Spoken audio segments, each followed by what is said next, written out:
Louange à Allah, clément, miséricordieux, prières et salutations sur notre prophète Mohammed.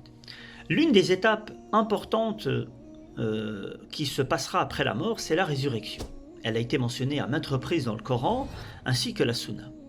Et ce qui nous intéresse ici, c'est que le Coran argumente de manière logique concernant la résurrection. Beaucoup de gens ont un doute sur la possibilité d'être ressuscités. Comment, après être devenus poussière, allons-nous être ressuscités, recréés et jugés?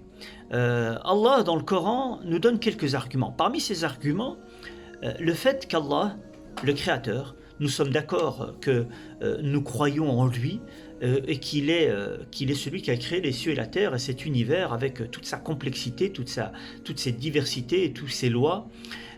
Celui qui a créé tout cela, est-il capable de ressusciter les morts? Lequel des deux est plus difficile?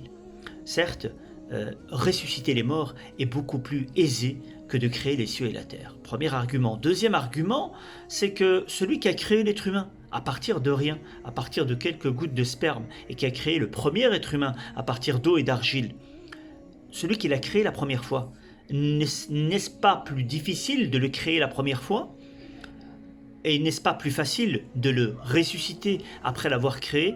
Certes, la réponse est connue, le ressusciter une deuxième fois est beaucoup plus simple que de l'avoir créé la première fois. Ce sont là des arguments concernant la résurrection que nous retrouvons dans le Coran.